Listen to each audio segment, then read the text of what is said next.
So I am Chelsea Peterson. I am a marriage and family therapist, and I specialize in couples therapy. So I've done therapy for over 16 years, and most of that time has been with couples. So I feel like you can't do couples work without talking about sex because that's an incredibly important part of that. So I am here today to talk to you about sex. So um, yeah, so how I kind of got connected to this is I do live in Cache Valley, and that's where my practice is as well. And I used to live in Driggs. A lot of you know Mary here, some of you don't, but Mary's kind of the brainchild behind particularly this weekend and outdoor women stuff. And she's very passionate about that, and she asked me to speak a couple years ago about sex and relationships and things like that. And so um, last time I came prepared with a whole big spiel of things to go over, and it really was more beneficial for people to really ask questions. So I have some questions that I've sort of structured out kind of what to say. If you filled out a question last night, I kind of have some thoughts already written down, but I really want this to be for you guys and to be informative for you, but also very open to asking questions. Some of you are here maybe for the first time doing lots of outdoor stuff that maybe you don't usually do, and now you're having a conversation that probably you don't have very often with a lot of people. And so I just ask that you keep your heart open. I'd actually like us to just kind of check in with how you're feeling. How is your body feeling right now? So everyone just close your eyes. Take a big deep breath in through your nose and out through your mouth. We're going to do 3 big deep breaths.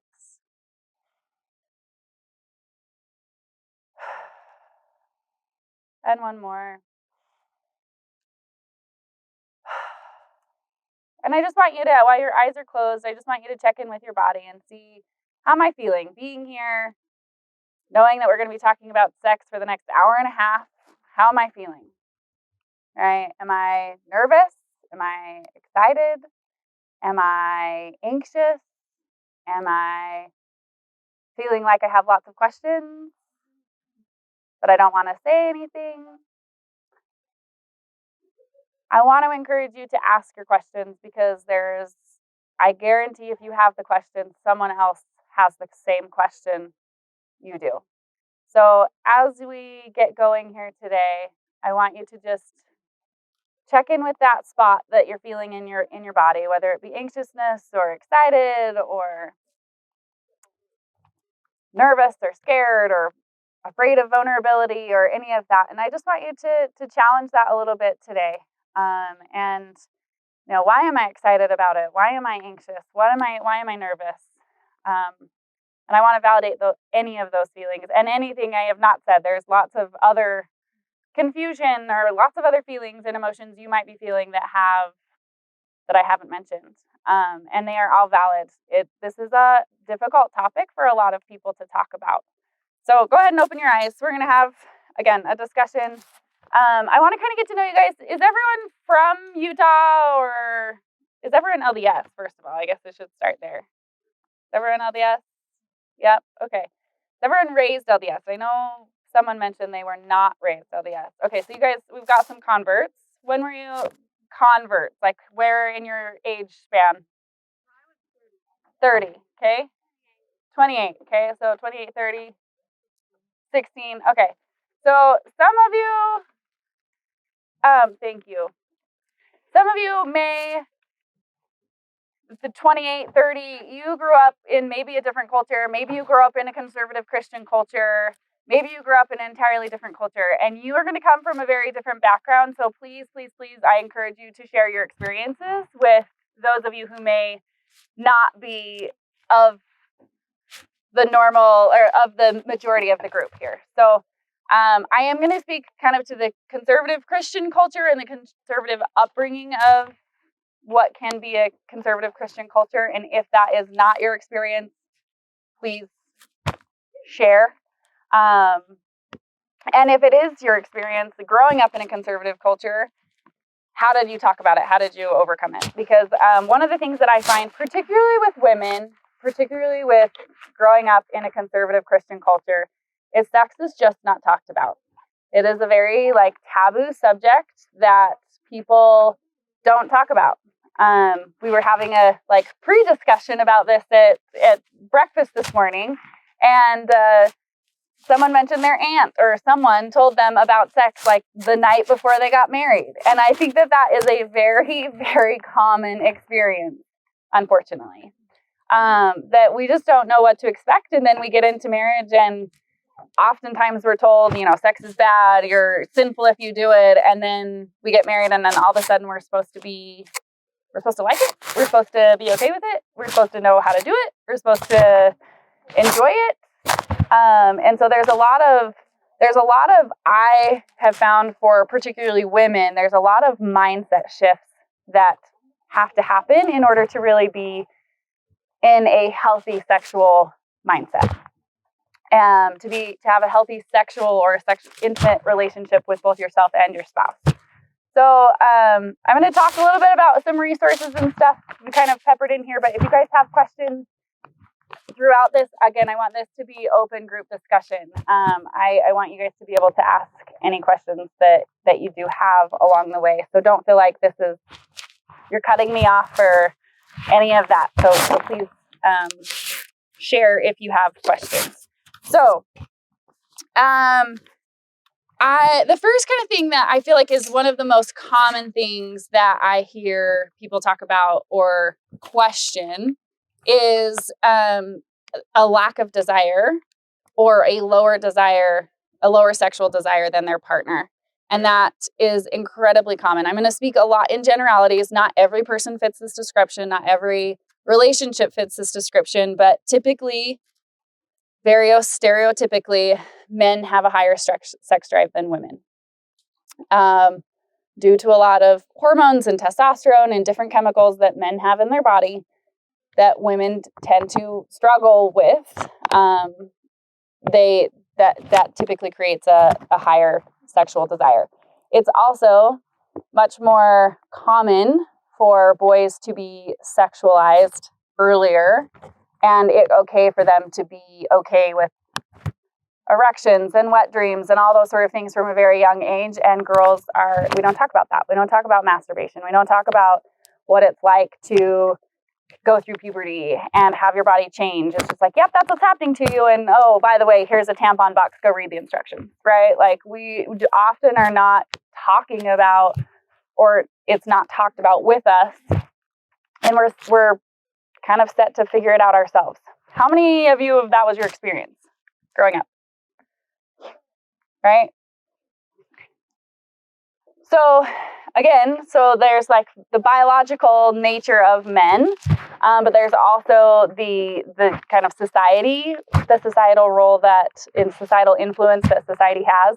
And it's much more kind of commonplace, much more kind of socially acceptable for boys to be more sexual than girls.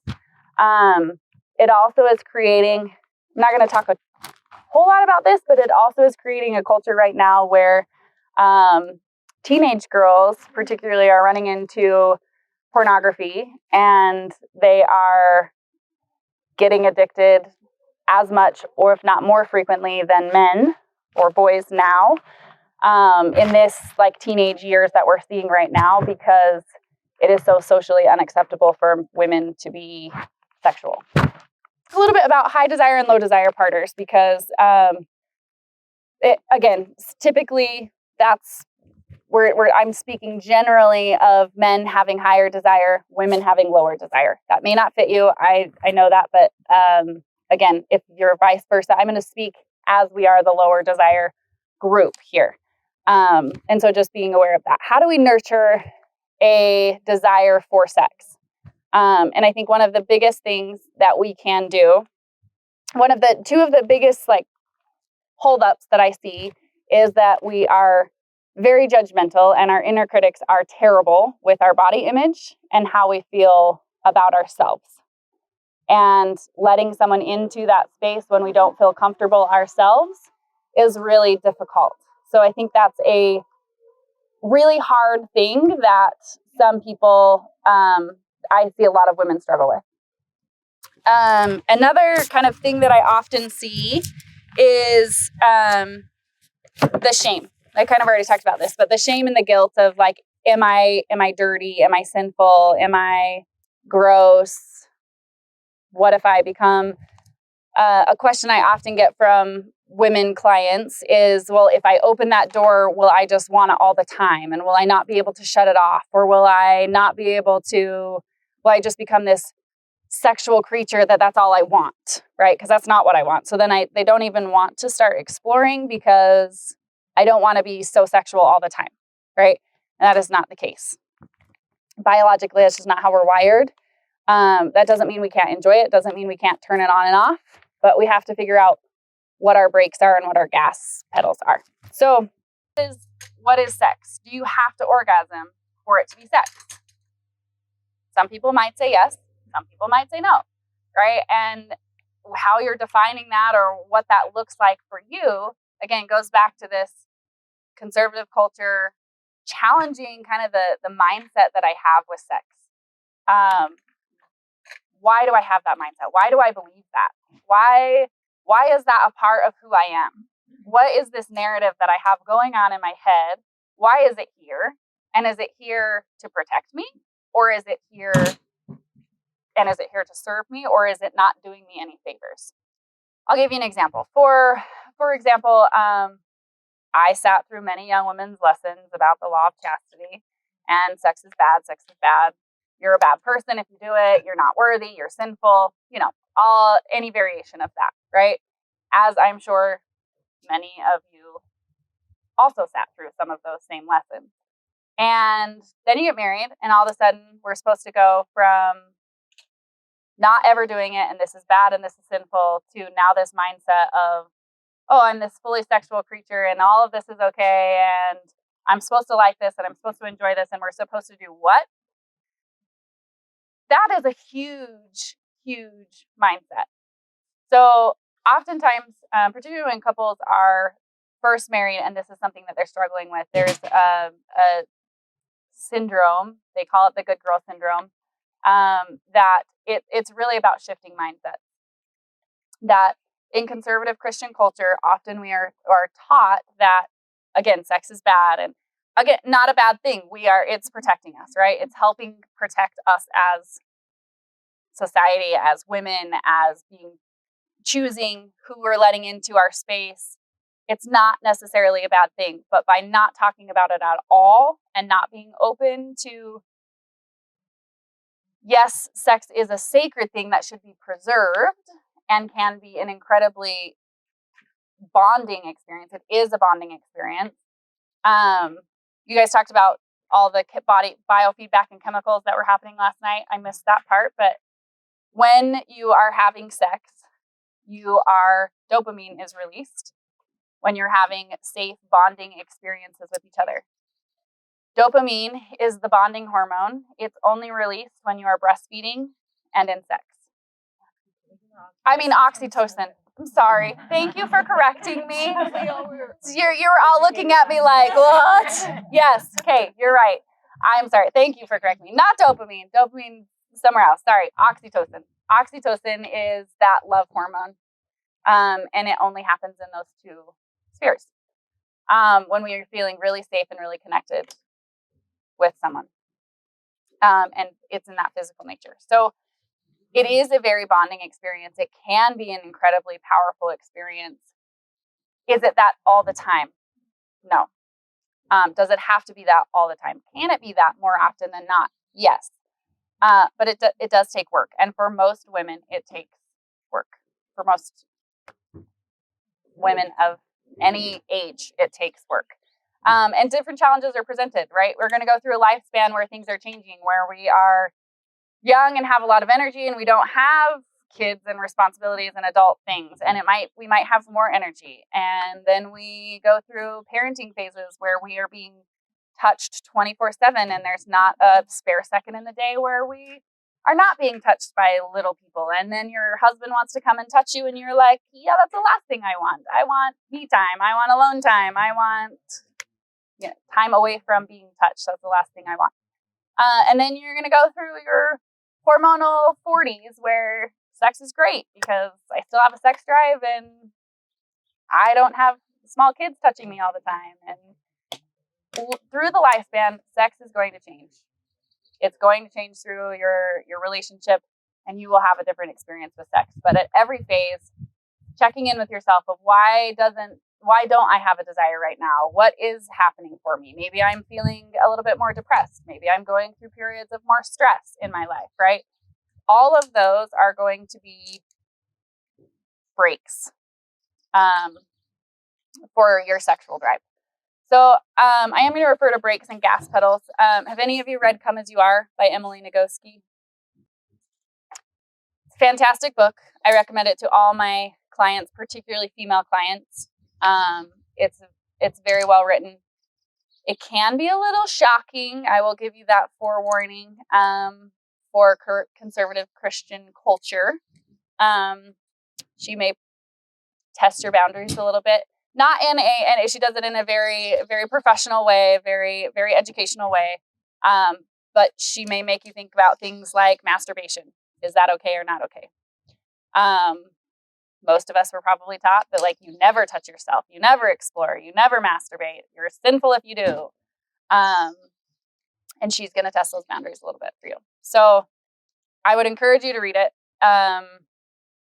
explore it, kind of sit with it, see how you think about it, have a conversation with your spouse about it or your partner, about how that fits in your life and what that looks like and what that feels like for you. Because one of the things that I often find, along with mindset and just sexuality and not knowing, or being very, having your inner critic come out and be very judgmental of yourself, is the other big break that I see for people is they really honestly have not explored, and they don't know what their body needs or wants to feel turned on. You hear words like erotic and erotica, and you think, what do you think? What are some words that, even as I say that word, porn, dirty, yep, dirty, gross, porn, bad, right? And some of those, we all have an erotic side, and we've learned to suppress that side for so long. I'm encouraging you to figure out how you do that within your framework of keeping covenants, of being a covenant-keeping LDS woman, but also encouraging and enjoying sex.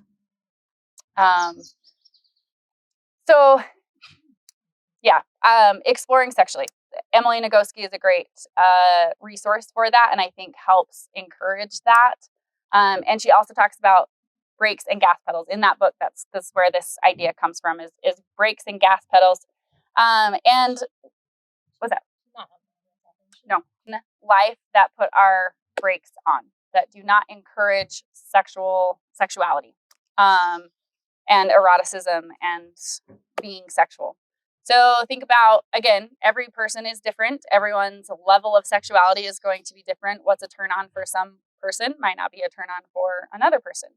So I have a couple that I'm working with currently, and she is actually the higher desire person. He is the lower desire person in their relationship. And he often gets incredibly overwhelmed with stress, often is very kind of depressed and things like that. And so we were in session, we're sharing kind of some sexual fantasies and things like that that she's hoping for and he is not fulfilling.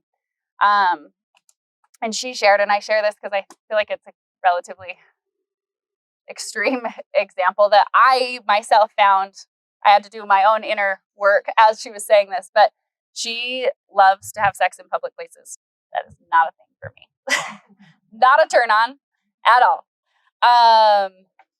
When they were dating, they had sex in the middle of a movie theater.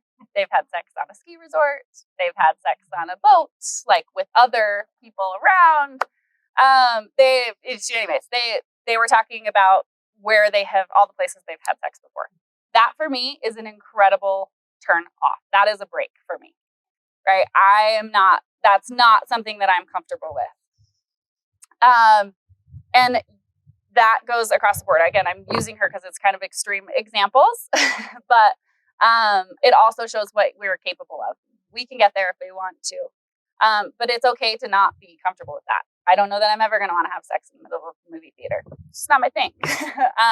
And there's, again, the physical aspect of it, but there's also the mental and emotional aspect of it as well.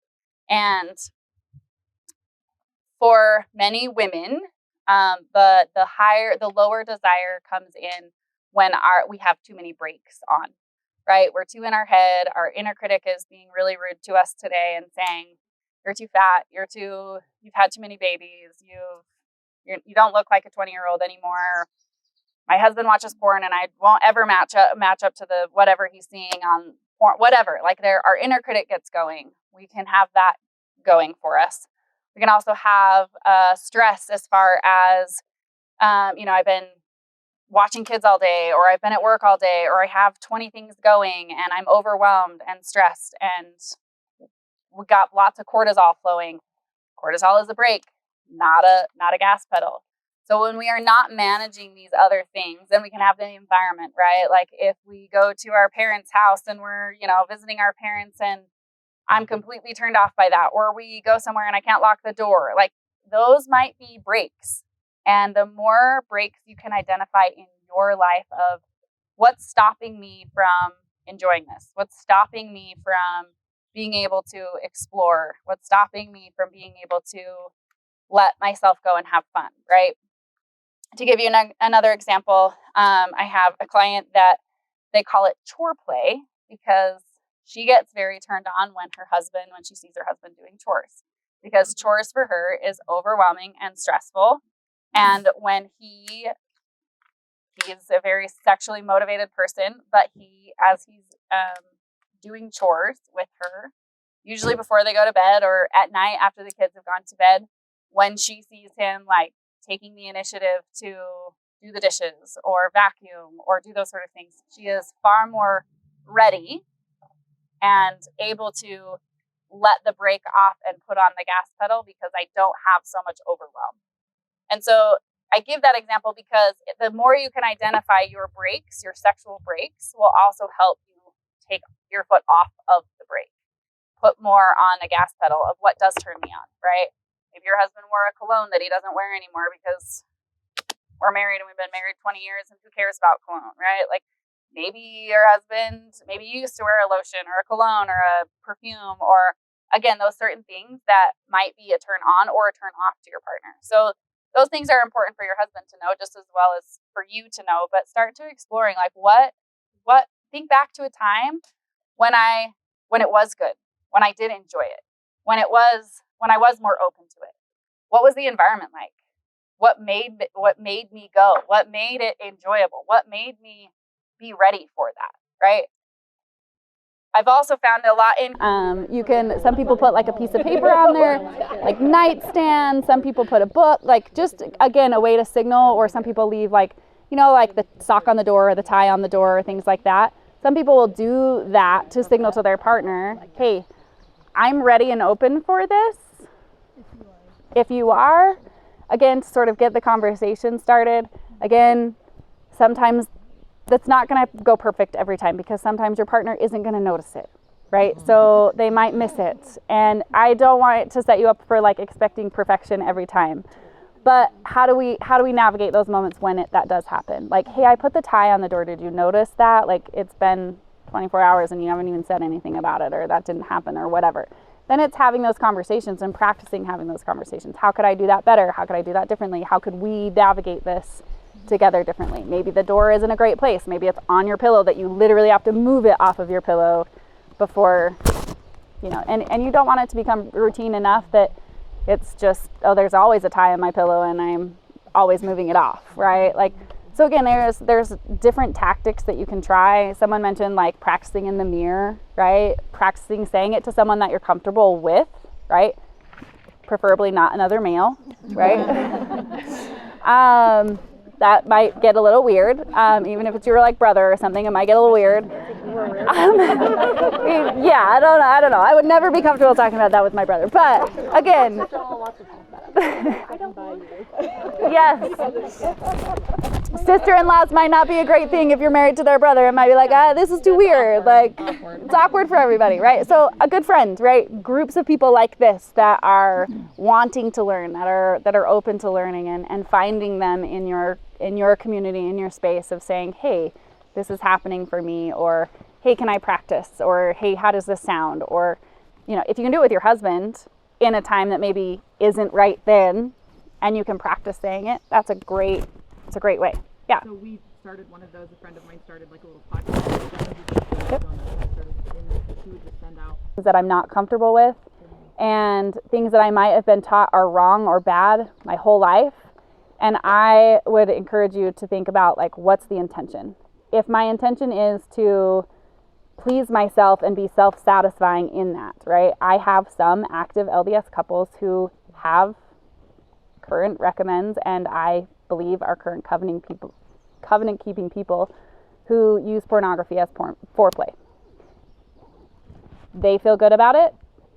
I certainly have no right to tell them that they are wrong. That's what they use in their relationship to help foster sexuality in their relationship, and it helps for them. That may be a boundary that some of you may not ever feel comfortable with, and that's okay. And I hope that from this you start to encourage yourself to find out where your boundaries are, because they're your boundaries, not because someone else told you that that's what your boundaries should be. Right? Public places, pornography, masturbation, right? We don't know what we like until we get to know ourselves. We don't know what turns us on until we explore. So open the door. You mentioned, again, I'm not catching all of your names, but you mentioned having a higher desire partner, you being the higher desire partner, and that feeling of rejection, right? It gets difficult for the higher desire partner to continue to ask for sex and continue to be rejected. And they have to make sense of it somehow. Usually, being a lower desire partner, we are not rejecting them or not loving them or not. It's usually our own headspace that we're in, right? And I use me because I'm the lower desire partner in my relationship. It's been something I'm working on, probably along with a lot of you. But a lot of times it's, I'm tired, I'm overwhelmed, I'm exhausted, I'm whatever. But when we say no, they don't know all of that. And so it's that clear communication of, I'm not rejecting you. I want you.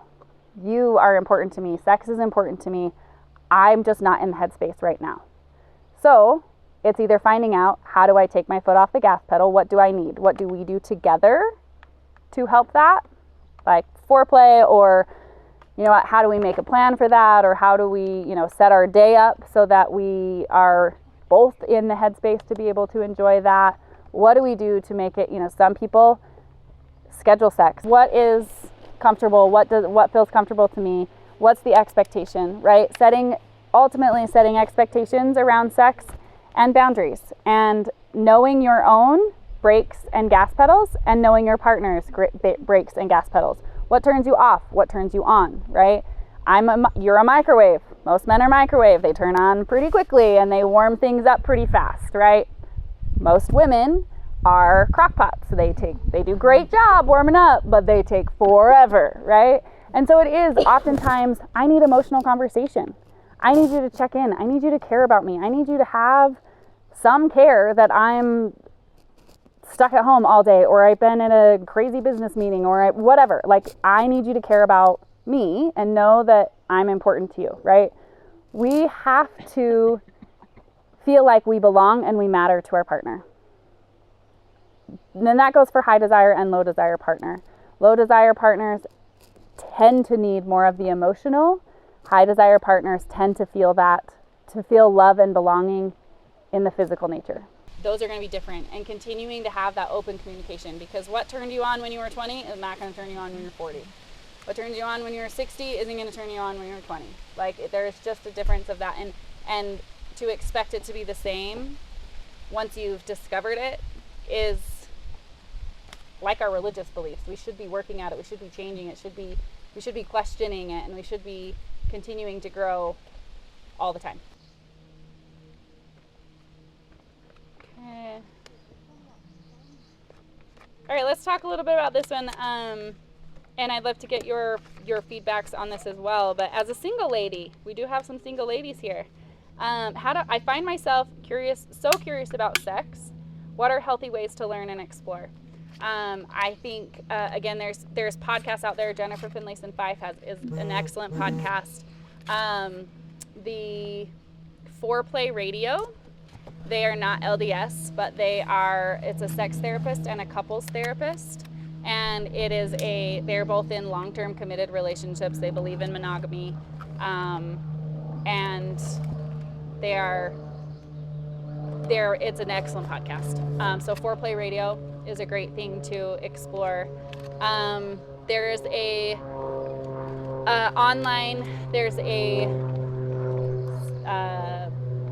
blueprint. She calls it the 5 erotic. It's your erotic blueprints. And someone mentioned the 5 love languages. It's kind of based off of that, but it's specifically to your sexual desire and eroticism. And her name's Miss Jaya. So it's MissJaya.com.